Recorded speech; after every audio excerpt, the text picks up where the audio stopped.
morning students, this is 12th class biology, chapter 9, strategies for enhancement in food production, and this is lecture number 4 of this chapter. In today's lecture, we will discuss about mutational breeding, plant breeding for developing resistance to insect pest, biofortification, single cell protein and tissue culture. So let's start with our first topic, that is mutational breeding. So what is mutation? Any sudden inheritable change in the genetic material is called mutation, right?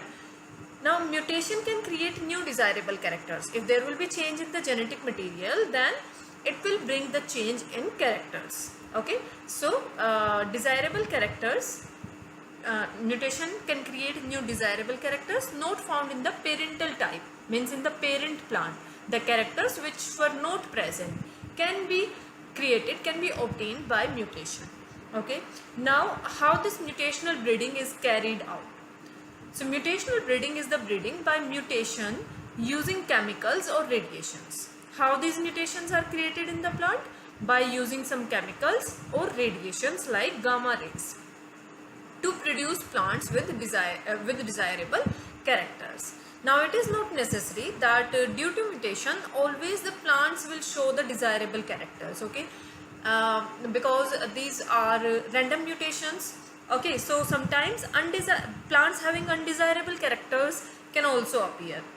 So first of all, we need to select the plants having desirable characters which have appeared due to mutation. Okay, so such plants are selected, means the plants having desirable characters will be selected and multiplied by self-pollination. Okay, so these can be multiplied directly by self-pollination, or these can be used as a source in breeding. Okay, so these can be used as a source, means one plant from after the mutation having the desirable characteristic and another plant from any other location can be used for breeding with that. Okay, for example, in mung bean, resistance to yellow mosaic virus and powdery mildew were induced by mutation. Okay, so these are the example of the plant which was produced due to mutation, due to random mutation. Okay, so mung bean has been made resistance to yellow mosaic virus and powdery mildew. So these two disease have been eradicated from the mung bean plant by random mutation. Here you can see this example of mung bean. So this is improved variety of mung bean after the mutational breeding. Okay, it has been made resistant to yellow mosaic virus like this. This virus affect the leaves like this and leaves become yellow, and also powdery mild, that is a disease like this, fungal disease, right? One more method for making the plant resistant to diseases. What is done? Resistant genes from wild species have introduced into high yielding cultivated varieties. So here what is done? The high yielding cultivated varieties means the high yielding crop plants which are commonly cultivated.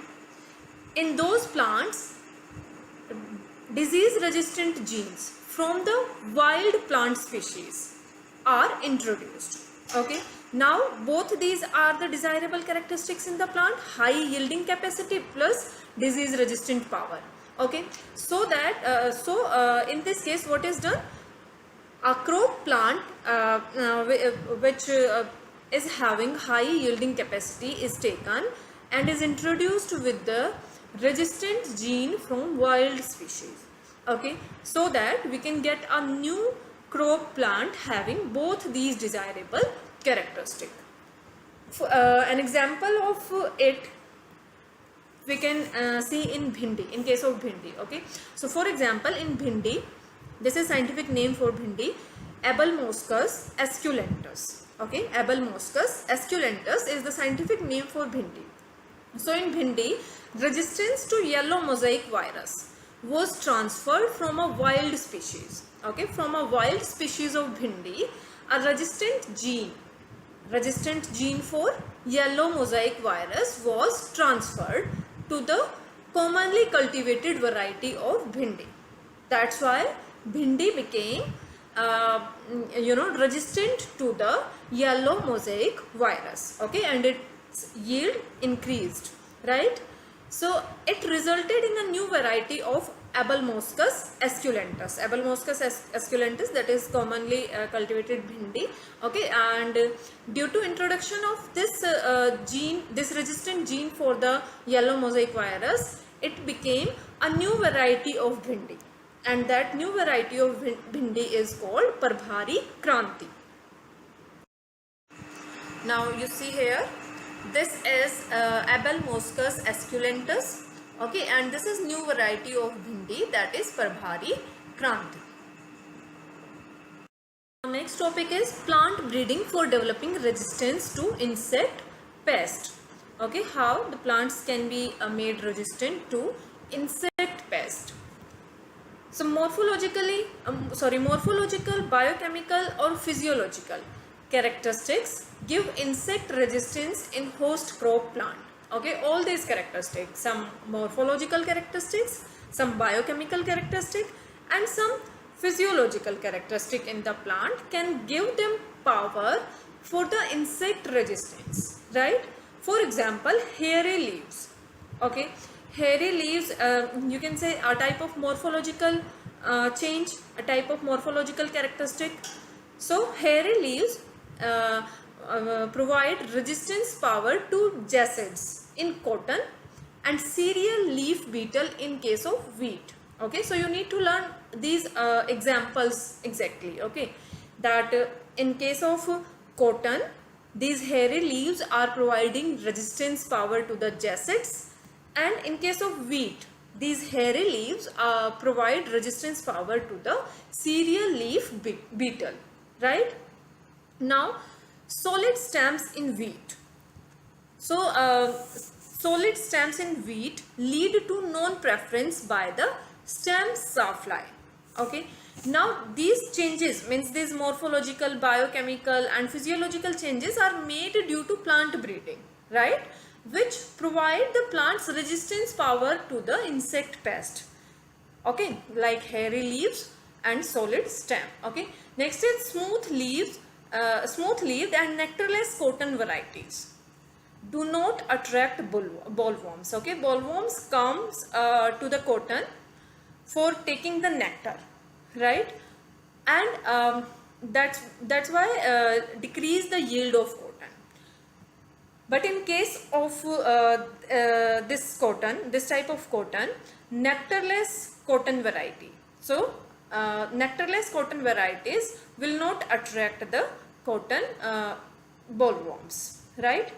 Now, next example is high aspartic acid, low nitrogen and sugar content in maize. So new maize varieties have been produced in which aspartic acid is high and nitrogen and sugar content is low. Okay, and these maize variety are resistant to maize stem borers, because maize stem borers prefer to eat sugar and nitrogen from there. Okay, so low content of nitrogen and sugar in their stem will not attract the maize stem borers, right? So these are some changes in the plant which have been made due to plant breeding to make those plants naturally resistant to insect pest. Now here you can see the examples. In these pictures you can see the hairy leaves in case of wheat, okay, which make them resistant to insect. This is example of cotton, nectarless variety of cotton which do not attract cotton bollworms. Okay, this is maize variety, maize stem having high aspartic acid content and low nitrogen and sugar content. Now, plant breeding for developing resistance to insect pest. So these are some examples or you can say names of some varieties of plants which have been produced, okay, which have been made insect pest resistant, right? So you need to learn these examples, names of these varieties of the plants, okay, like brassica, that is also called rapeseed mustard, okay, mustard. Brassica is the scientific name for the brassica. Sorry, brassica is the scientific name for mustard, okay.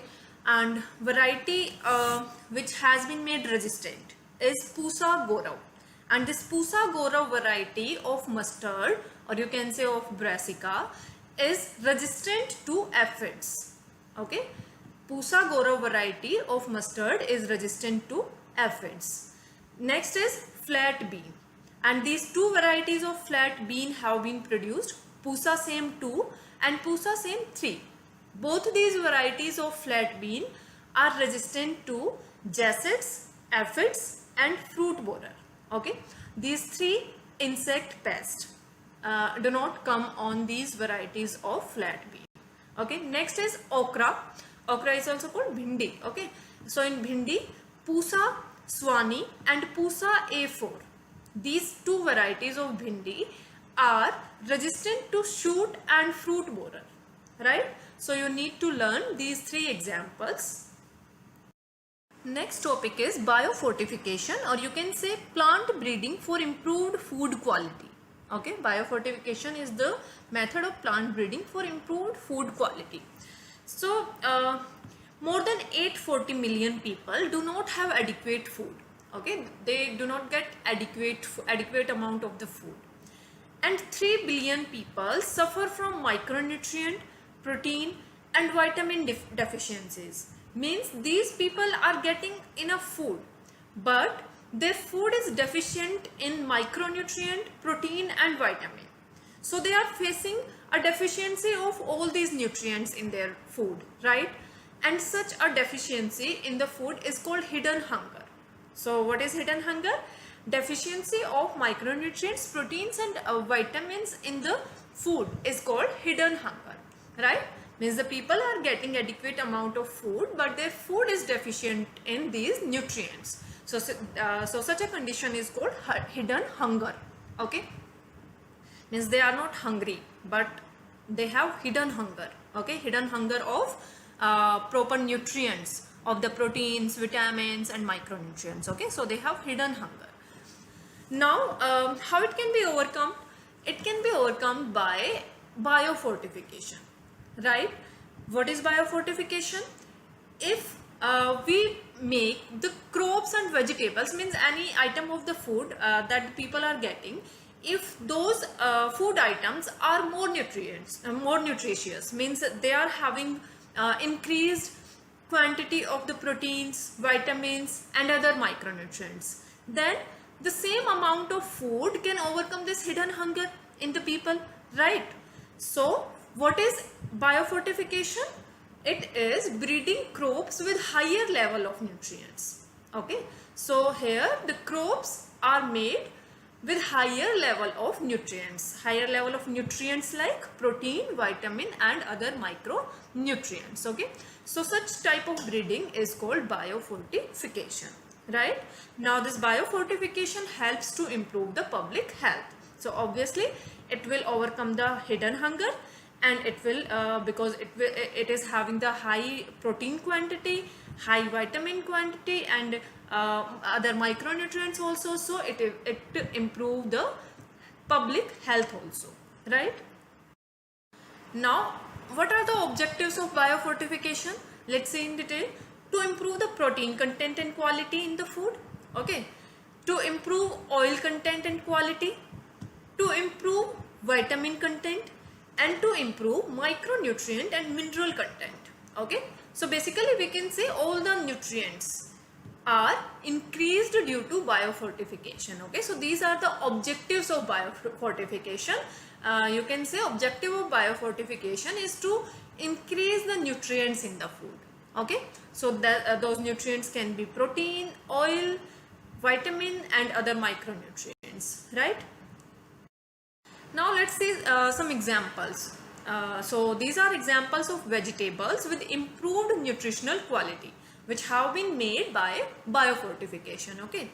So vegetable crops rich in vitamins and minerals, released by Indian Agricultural Research Institute, that is in New Delhi. Okay, so these are some examples here. Vitamin A enriched carrots, spinach, pumpkin. So carrot, spinach, pumpkin, new varieties of these vegetables have been released by Indian Agricultural Research Institute, New Delhi, which are enriched in vitamin A. Okay, they have more content of vitamin A. Now vitamin C enriched bitter gourd, bathua, mustard, tomato. Okay, so these are other vegetables which are enriched in vitamin C. They have more content of vitamin C.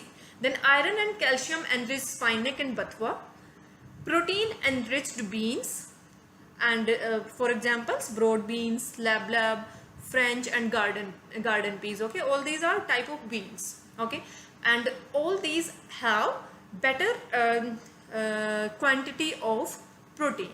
Okay, so these new varieties of all these vegetables have been released by Indian Agriculture Research Institute, New Delhi, which have been made after biofortification. Okay, after the plant breeding. Now these are some examples of crops with improved nutritional quality. Okay, so maize hybrids having twice the amount of amino acids.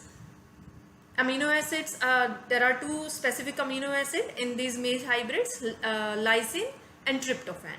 Okay, lysine and tryptophan, these two amino acids are more in these maize hybrids. Okay, these have twice the amount of these amino acids as compared to the existing maize variety. So we can say these are protein enriched maize variety. Okay, wheat variety name is also given here, Atlas 66. So variety of wheat is Atlas 66, and this variety of wheat is having high protein content. Then iron fortified rice, having 5 times more iron than in common varieties. So these crop varieties have also been released by Indian government, which are enriched with the nutrients, which have improved nutritional quality, right? Our next topic is single cell protein. So a type of protein which is obtained from microorganisms. Okay, because population is increasing day by day, and to meet the demand of food of the increasing population, there is need of any alternative source of protein, right? Alternative source means a source other than cereals, pulses, vegetables, fruits, etc. Okay, so that alternative source for the protein is single cell protein, where the protein comes from microorganisms, right? Now let's compare its efficiency with the animal protein.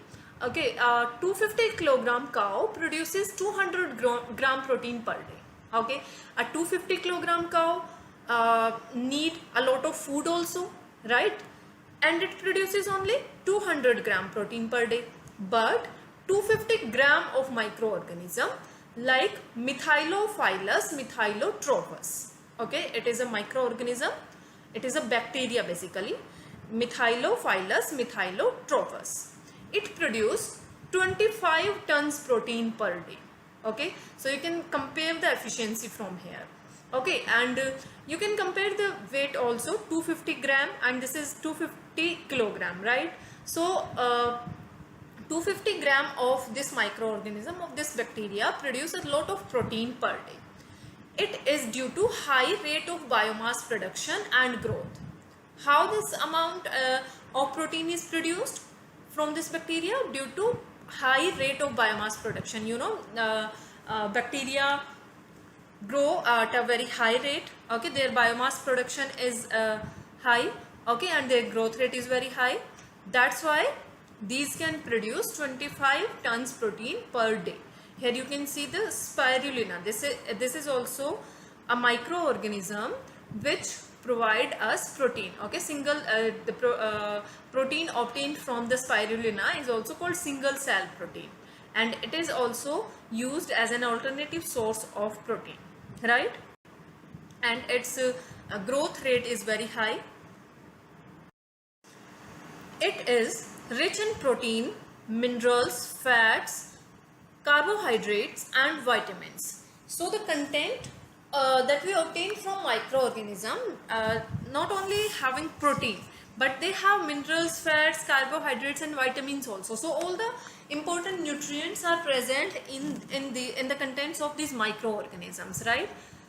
Now another benefit is that these microorganisms are grown on materials like wastewater from potato processing plants, straw, molasses, animal manure and sewage. So all these are waste substances. So these waste substances act like food for these microorganisms.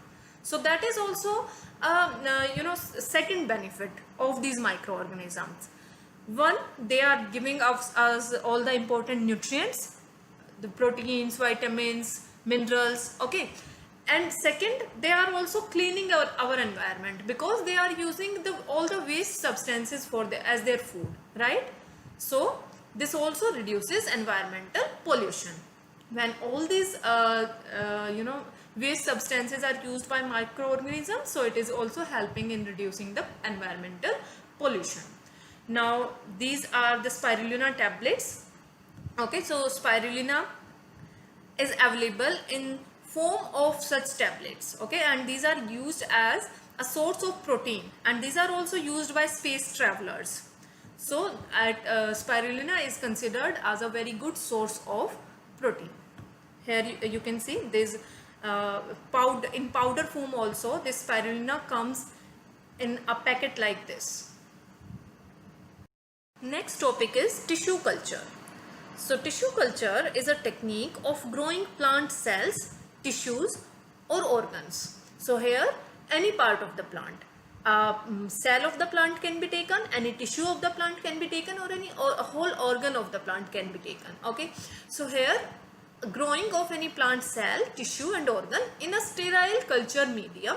Sterile culture medium means medium free from all the microorganisms, okay. These microorganisms can be bacteria, virus or any type of microorganism. So medium free from any type of microorganism, and sterile medium can be developed with the help of making the petri dishes in which we are trying to grow these plant parts, by making those petri dishes autoclaved, okay.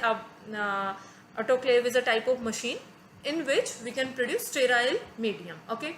So sterile culture medium means microorganism free medium under controlled aseptic condition, means condition free from all the pathogens.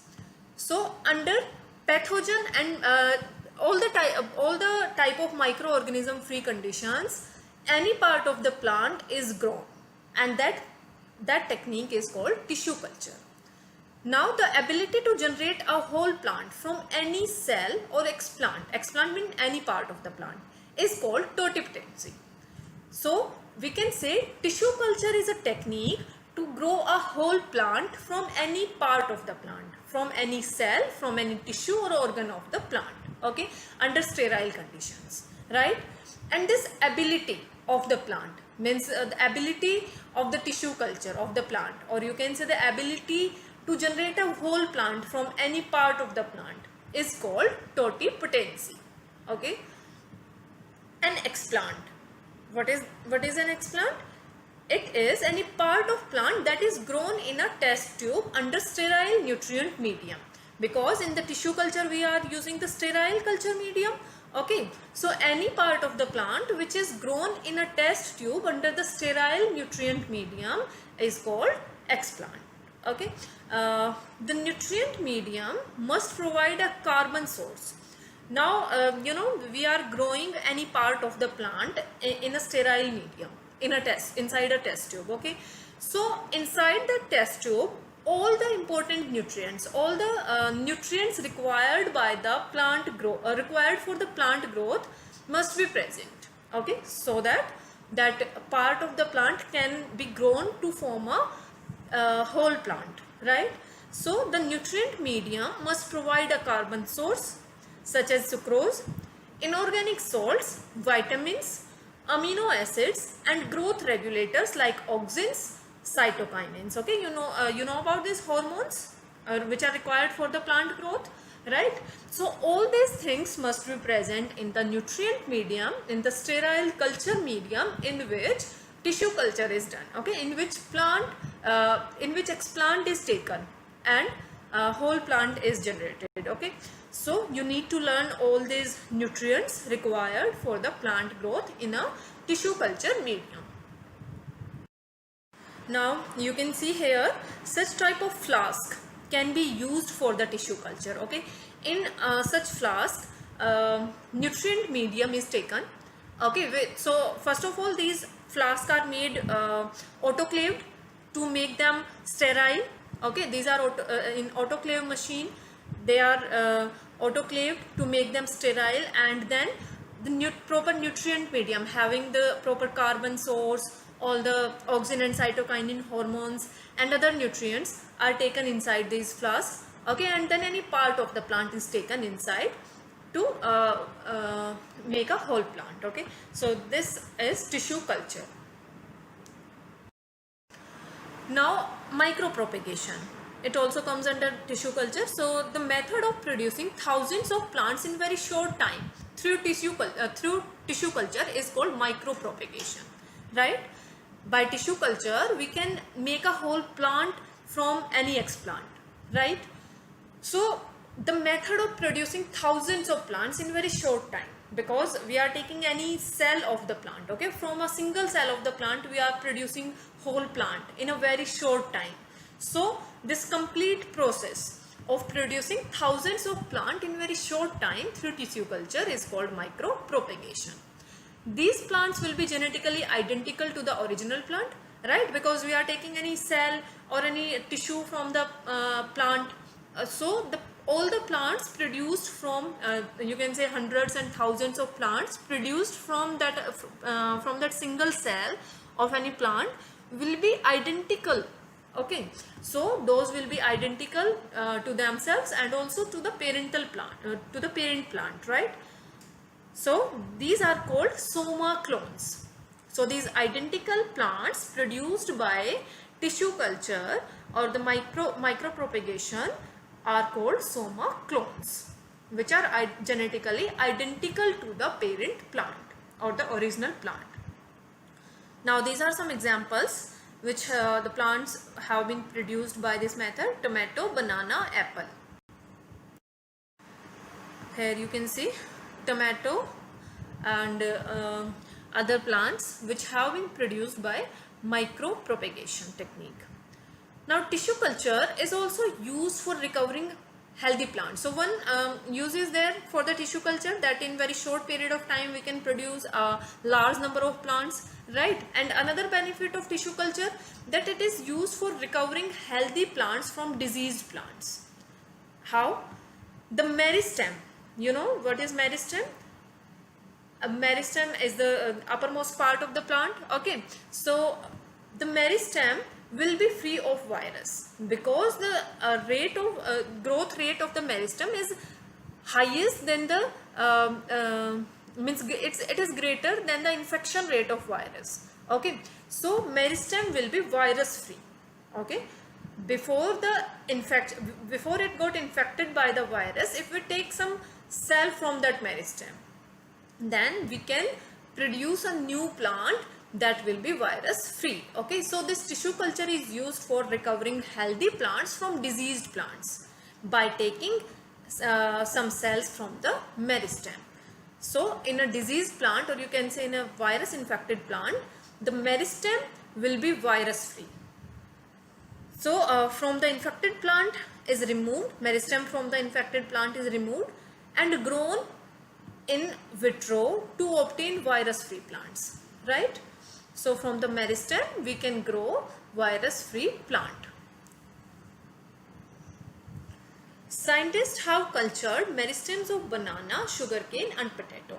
So meristem of these plants have been grown, okay, and successfully the virus free plants have been obtained from virus infected plants, from the disease plants of sugarcane, potato and banana by tissue culture.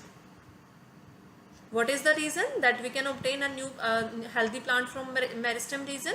Because the growth rate of meristem part is very high.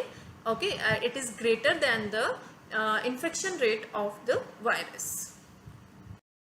Now next topic is somatic hybridization. Somatic hybridization is the fusion of protoplast of two different varieties of plants. Okay, so here two different varieties of plant are taken and their protoplast is fused. So protoplast of these two different varieties are having desirable characteristic, so that we can get a hybrid protoplast. So when the two protoplast of two different varieties of plants are fused, we get a hybrid protoplast. It can be grown to form a new plant called somatic hybrid. Now this hybrid protoplast can be grown to form a new plant that will be called somatic hybrid, right, by tissue culture simply. Then protoplast can be isolated after digesting the cell wall of plant cell. Now how we are fusing the protoplast, how we are getting the protoplast from two different plants? By digesting the cell wall of the plant. Okay, different enzymes can be used here, and after digesting the cell wall of the plant we get the protoplast, and those protoplasts can be fused, and a hybrid protoplast we will obtain that can be grown to form a new plant. So see here, like these are cells isolated. Cells have been isolated. First of all, these are the leaves from two different plant sources. Okay, so first of all, from these leaves cells are isolated. Okay, now with the help of enzymes, cell walls of these cells are digested, right, and after the digestion of cell wall, these protoplasts we obtain. These are the protoplasts from two different plants. Okay, now induce fusion of protoplasts. So by different method we can induce the fusion. We will take both these protoplasts from two different plants in a common petri dish, and will allow the fusion of these protoplasts by it can be done by heat shocking. Okay, so by different methods or by any chemical treatment. So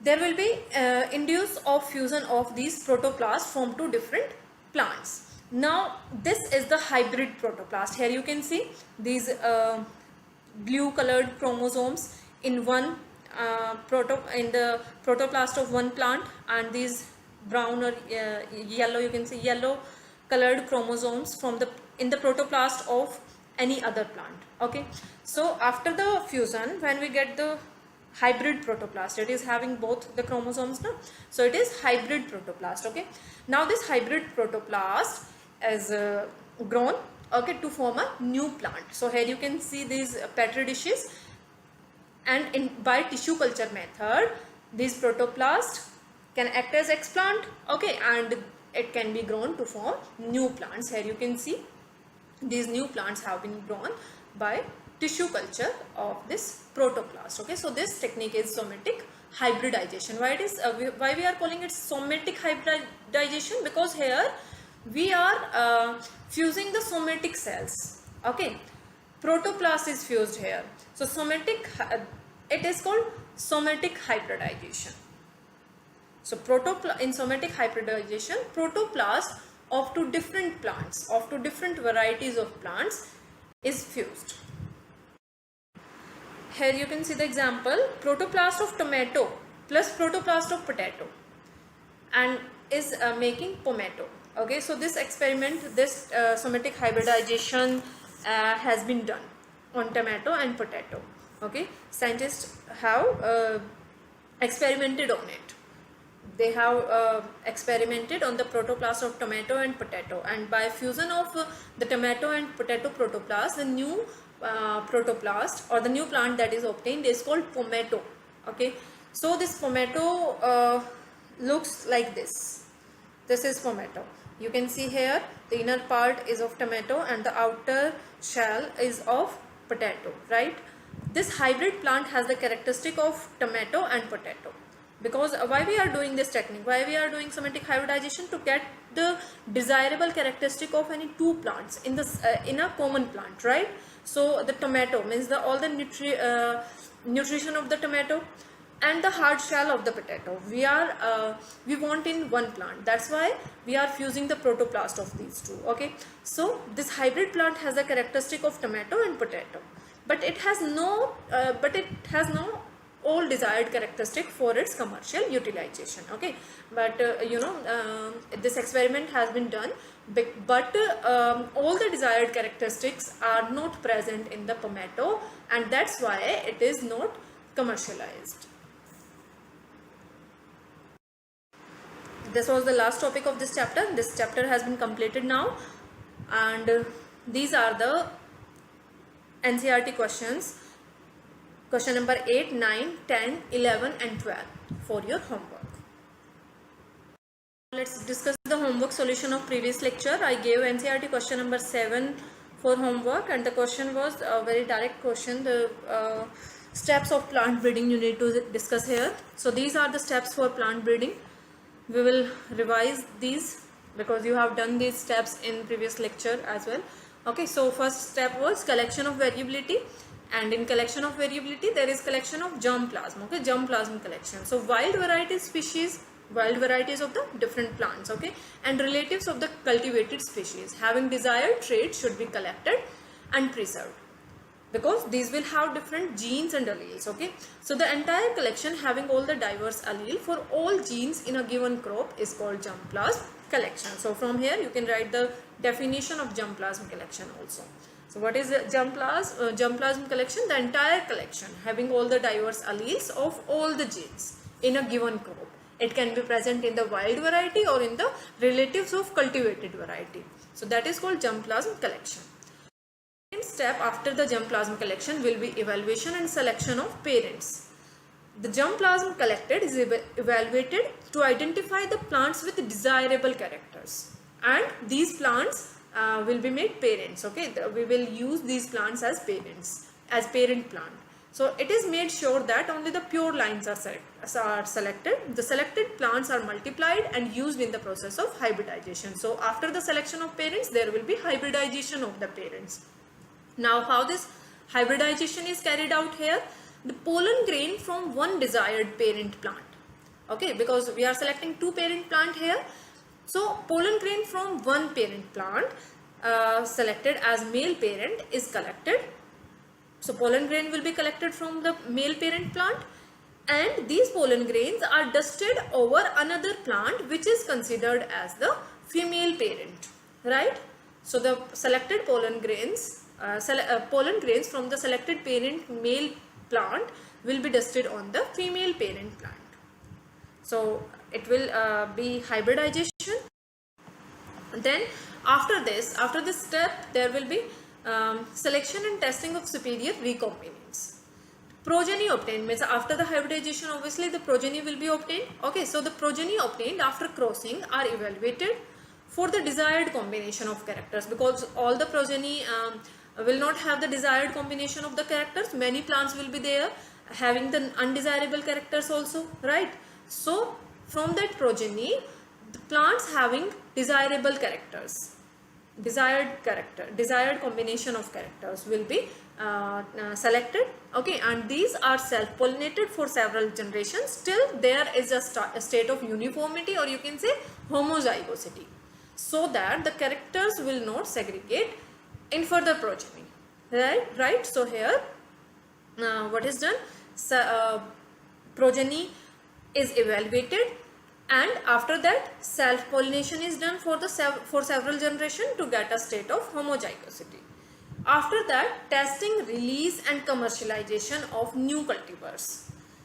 So the selected plants are evaluated by growing the plants in an experimental field, and the performance is recorded. So first these are tested in research field or the experimental field, and after that in the farmers field for at least 3 seasons and at different locations of the country, and after that it is commercialized. Thank you.